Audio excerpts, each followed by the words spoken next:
2, that's very fantastic outcomes. Group 3, are you ready? 2 minutes, please. Just the outcomes, we'll discuss further tomorrow.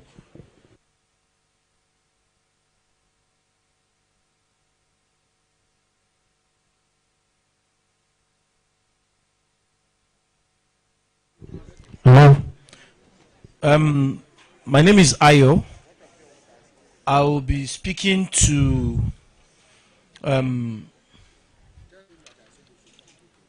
accelerate diversification through industrialization, digitalization, creative arts, manufacturing, and innovation, which actually was submerged into how to tackle unemployment. So we started by saying addressing unemployment in Nigeria requires innovative approaches that tackle the root causes of the issue and create sustainable solutions. And then some of the actions we took. One, we talked about street. And lastly, we talked about evidence-based policy. And lastly, we talked about evidence-based policy. Evidence-based policy making. Ensure that policy interventions to address unemployment are informed by rigorous research and data analysis. Evaluate the effectiveness of interventions through monitoring and evaluation frameworks, and iterate based on lessons learned on continually improve outcomes. By implementing these innovative approaches informed by research, Nigeria can make significant strides in addressing unemployment and fostering inclusive economic growth. Thank you. By tomorrow, we'll be able to give a broader view of all this we have talked about. Thank you so much. So why I just want to say that, now you have talked about the strategies. They are in just statement. We want an action verb tomorrow, like in those action verbs. For example, maybe SME. You can say, improve SME, but is it that they are going to make the loan a single digit? Let it be an action. We want like if you are writing projects, we have the outcomes and we have the activities. So we want something that is doing. Yes. So let it be an action thing, not this one is good, it gives us a capture, it capture everything, but break it out into an action. Thank you. So yes, this is group 4. Our prioritized area is enhanced infrastructure and transportation as enablers of growth. So this has been segmented into agriculture, haulage, housing, water supply, transportation, and innovation hub. For agriculture, we talked about construction of storage facilities like silos to prevent post-harvest loss. Since we are losing almost 3 trillion naira through post-harvest loss. So then construction of a cold chain to preserve fresh fruits, vegetables, and other perishable farm produce. Then creation of one district, one factory. Then construction of rural access roads to bring in more food by indigenous contractors, that is using indigenous contractors. Then we go to haulage, that is road infrastructure for transporting goods from one state to the other. Construction or rehabilitation of roads with local content, using concrete in place of bitumen. For example, from Nibri, Posolona can be used as a supplement in road construction, is in place of cement. Then we mention construction of bridges by local experts, regular maintenance of roads, creation of more rural access routes. Then for housing, building construction using local content like laterite bricks. Then the use of professionals in building construction. Likewise, stoppage of substandard materials for construction. Some of these materials can be made in Nigeria. This quality one can be made in Nigeria. Then provision of affordable housing for people to live using hub approach. Then we talk about revamping the textile industries, as we talk about so many moribund industries in Nigeria, using local fabricated spare parts and machineries. Then we go to water supply, construction of dams for potable water and irrigation water for agriculture. Then dredging of River Niger and River Benue to enhance water transportation. Then we also go to construction of new dams to arrest the runoff from Cameroon in order to avert flooding crisis. Then transportation. We talk about provision of public buses, CNG buses, to transport people around. Then provision of more railway coaches using local content. Then construction of more railway lines and terminals, air buses using indigenous contractors and local contents as suggested. Then we talk about innovation hub. We talk about construction of technology or industrial park across geopolitical zones. This will help to generate more employment and the rest of that. That is all we have. Please, a round of applause for Group 4.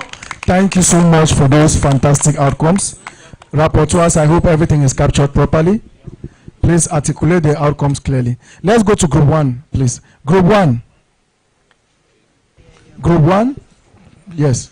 Thank you very much. For Group 1, my name is Dr. J.J. Ajakaye. We are dealing with the area of strengthening national security for peace and prosperity. And the major, we are just going to give in bullet points the major outcomes that we would expect. And it is expected that tomorrow we'll reel out the details of what we need to. Number one, we have said in this area, one of our outcomes is we would have a total review of what will be the cyber security issues that we have. That is more or less like you can call the fourth dimension of war crime. There is a war on the land, on the sea, and in the water. But now, cyber crime is the next one. And following closely, there's also a twin, which is the biological warfare. It will help us to be able to map out, or would have mapped out strategies to deal with biological warfare, which is very, very evident. We've seen the case of biological warfare in terms of Bacillus anthrax, where they are using it to fight. And currently, as at today, the suspected of dengue fever in Argentina, which is very much rampant today, is still linked with something like a biological warfare. Again, we have also said that this will help us to be able to identify and discuss, set out methods to be used, definitely in generating data. That is data particularly in the area of security. We have also discussed that it will help us to have a comprehensive national database, not only in terms of just ordinary security, but in the aftermath of what leads to this security.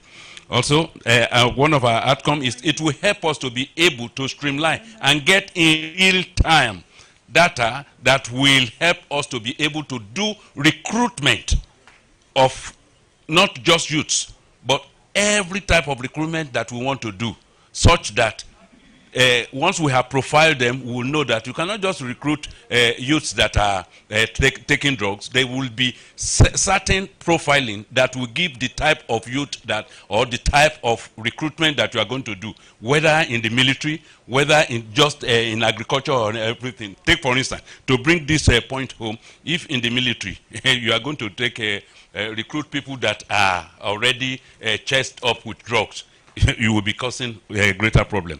Also, we have also said that these will also help us to get a very good antidote for security problem. Again, we also discussed that it will help us to be able to youth in training on renewable energy, which is being handled precisely by the Energy Commission of Nigeria in an integrated approach. It will also help us in having what will have youth reorientation, such that we find, instead of our youth drifting because of lack of work to do. They would have been trained in so many areas of technicality, and just like we said in our group, we were discussing. We said there is this monstrous issue that we have now. For those of us who read economics some times ago, we heard about Thomas Malthus, the Malthusian theory of economics, that said population is growing at a geometric progression, whereas agriculture is growing at an arithmetic progression. But now, in profiling solution, we said if we profile this one very well, we can improve, and now we will no longer be using maybe something like hoes and cutlasses, but mechanized system of farming. Again, we also talked about it will lead us to forming synergy among all the security architecture of the country in such a way that the military will not necessarily be fighting the police. The DSS will no longer be counteracting their whatever has been spoken. In addition, closely linked to this is that there will be the maintenance of the oath of secrecy, or what is known as a classified document will not just be released anyhow. You are going to fight insurgents. Before you get there, they have spoken, and the insurgents know that you are coming, so that they will ambush you and they will finish you. And finally, we also said that it will give us a robust database, both for local areas of our defense solution, and it will enhance what is known as the Presidential Executive Orders number 5, which is enhancement of our local content. Thank you very much.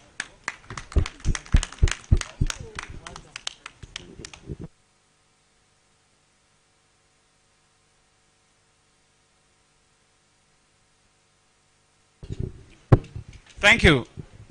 The additional point, there are robust recommendations on security at various levels, especially in the areas of research and development. AVM Osaho mentioned to us earlier that the RDSC, that's the State Fund Standing Committee on Research and Development, which the Security and Defense Thematic Group had a robust, recommendation. This group needs to look at it, needs to out in under governance structure and mechanisms. And other points we raised under government mechanisms are two: the issue of anti-corruption measures and the issue of rule of law. On transparency and accountability, what we are saying on that, our action plan or statement on that, is the need to strengthen the framework for transparency and accountability in Nigeria.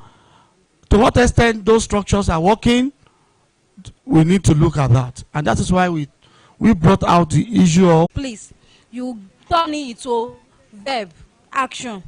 Government or agency or do see in so. Thank you. You know, you understand what I'm saying. So we want it in an action plan. Okay, so we need to categorize them, and after identifying them, all the actors from within the public and the private sector. And then the next one is the creation of innovation platforms across the different value chains. These two, the mitigation of post-harvest losses and the promotion of value addition. Of course, many of our products are lost. In fact, to the extent that if you take the statistics, it could be close to 70% of some particular products are lost as a result of post-harvest losses. And we feel that there should be a deliberate mitigation of such. I think that's what we have come up with, and then we'll be able to put up the action plans which we share with you tomorrow. A round of applause for Group 7. Thank you so much, sir. Prof, 30 seconds because we are moving on to the next group. Thank you. No farmer, no future. You know, there are two things that I want us, the group, to capture. The first would be in the area of policy somersault. The national dairy policy says ban importation or reduce importation by 10%, but then last week, central bank lift everybody that wants to import, you get Forex. So we can't grow the national economy that way. So policy somersault in agriculture should be very key.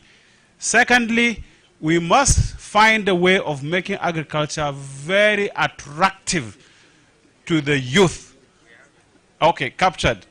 Then the third is, you know, in getting climate smart agriculture, let's incorporate it in a manner to which we will have self-regulation, so that if you are in the dairy sector, you are regulating yourself. You don't even have to wait for NAFDAC to do that for you. Thank you. Thank you so much, Prof. No farmer, no future. We look forward to the actionable tomorrow. Please, a round of applause as we move on to group number 6. Group number 6, you have the mic. Thank you, Mr. Moderator. I'm Abimbola Oni from Universities Commission. We basically go into our own presentation just as directed by the moderator.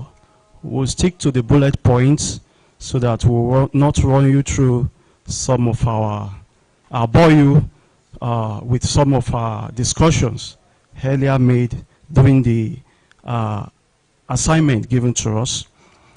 So basically, we have been saddled with a responsibility to look at the priority areas, which is focus on education, health, and social investment as essential pillars of development. And the expected outcomes is frameworks for equipping the population with relevant skills to meet current and future job market demands, and plans for leveraging technology and research to improve healthcare services, address public health. So as a group, we've been able to come up with some ways to address this, which I will quickly run through. We have a political will for the implementation of health and education programs. Also, we have autonomy of local governments in the implementation of programs across the local government areas, as we are aware that these are the main people that are solely affected when you talk about education and health. The grassroots people, the tertiary education are doing something in this regard, talking about entrepreneurship centers in all the university in Nigeria. So we came up with this, that there should be an autonomy of local governments in the implementation of programs across the local government areas. And 3, we have ensure community involvement in the management of education and healthcare facilities. Provision of human resources and facilities for the implementation of the curriculum. Empower educational administrators or the managers, as the case may be, at the basic and secondary levels in the design and implementation of education. Also, using advocacy and enlightenment on the importance of technical and vocational education training. We also have, as part of what we came up with, as a collaboration with the organized private sector in the implementation of education and skills development program. 8 on our list, we have ensure functional and appropriate staff for primary healthcare centers in all the local government areas. Provision of incentive schemes for medical and healthcare personnel. purpose of this so that we'll be able to have the professionals on ground so that the Japa syndrome will not affect them in this regard. Number 10 on the list, we have collaboration with organized private sector in the provision of health centers across the country through corporate social responsibility. And last on the list, we have utilization of innovative approach and technology towards the sustainability of healthcare delivery. Thank you. Those are the things we have. Please put your hands together firmly for that group. That's a very wonderful job done. We look forward to the action items tomorrow. Last but not the least, we save the best for the last. So let's hear from group 8. Thank you. Is it group 5? 5, sorry. I kept counting group 5. Thank you. Thank you very much. We are dealing with unlocking energy and natural resources for sustainable development.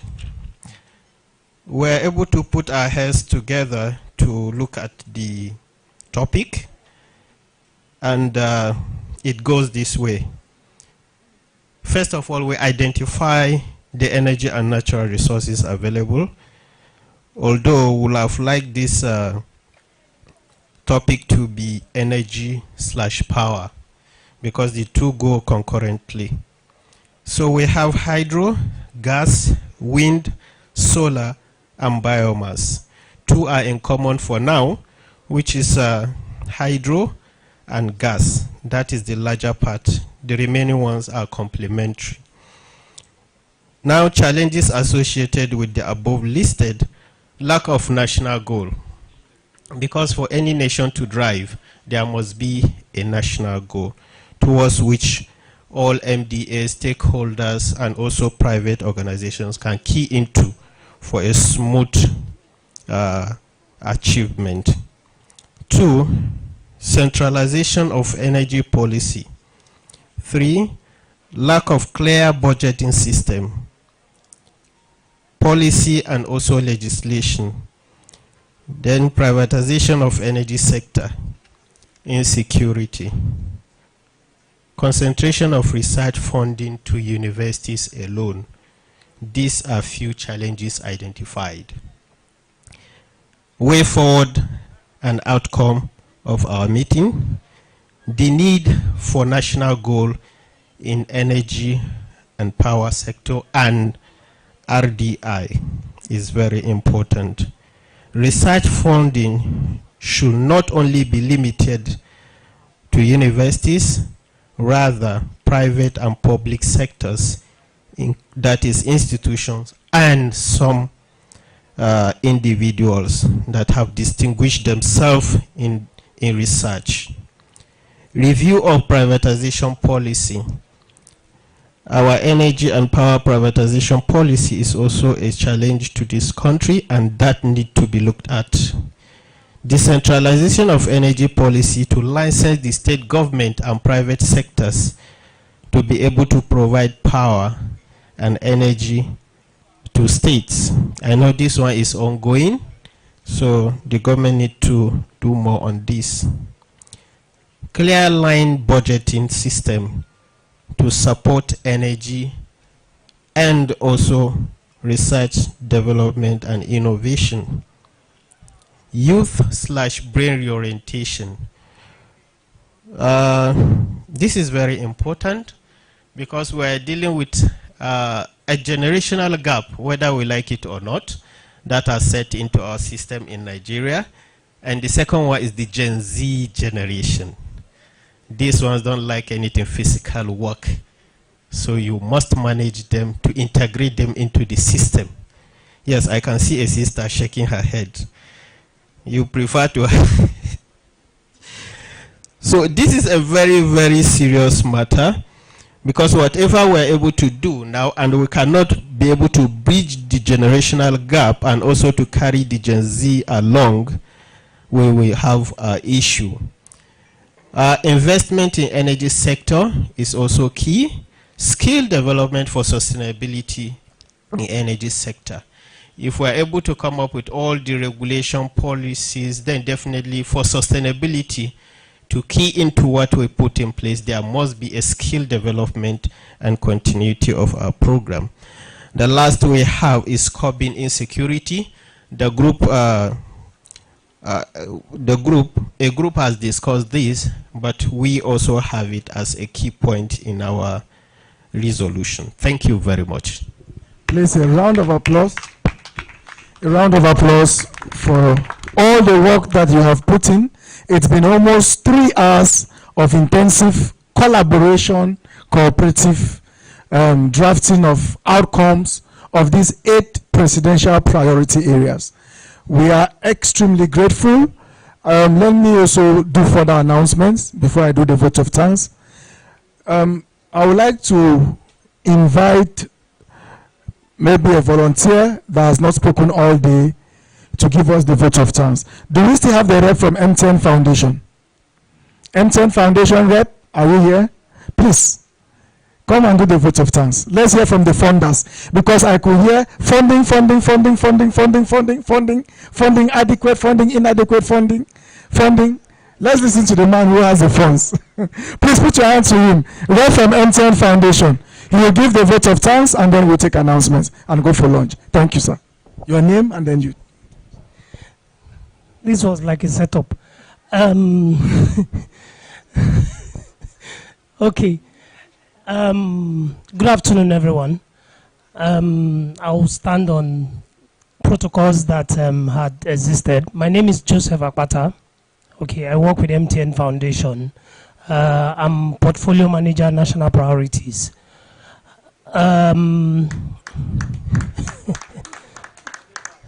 Okay, I actually worked with Group 6, and I think we had valuable input.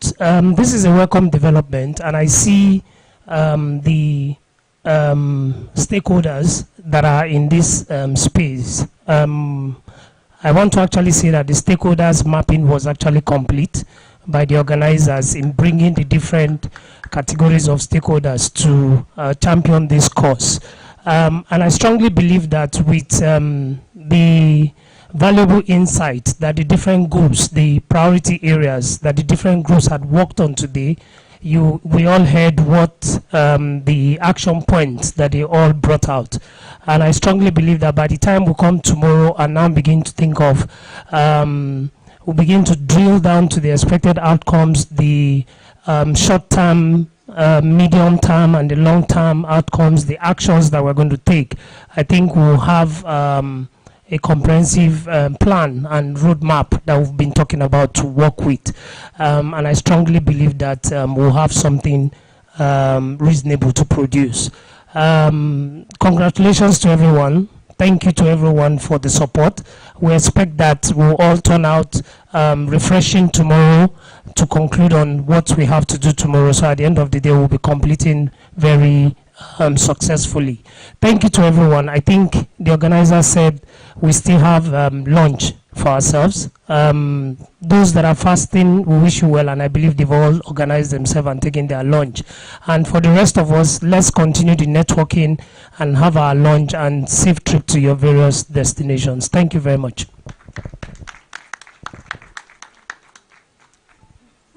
You need to make announcements, but I wanted to ask you to applaud John Paul for the excellent coordination of this session. He's done it extremely well, wouldn't you? Thank you very much. And he's going to make announcements after you go for lunch, but I just want to warn you, please, at lunch, don't eat any mushrooms if you find them in your food. No mushrooms. Warning, all right? Thank you. There are no mushrooms in the food. So thank you so much, sir. Thank you, sirs and mas. It's been a very tiring, engaging, and a highly energized day. We look forward to closing tomorrow with an emphatic press statement that is going to outline the tentative roadmap that we are going to be submitting to our authorities. Thank you so much for your commitment. Have a blessed evening, safe journey. We thank all our actors. See you tomorrow. Thank the rapporteurs. Rapporteurs, thank you so much. Please complete your reports and digitalize them. Don't leave your reports on pieces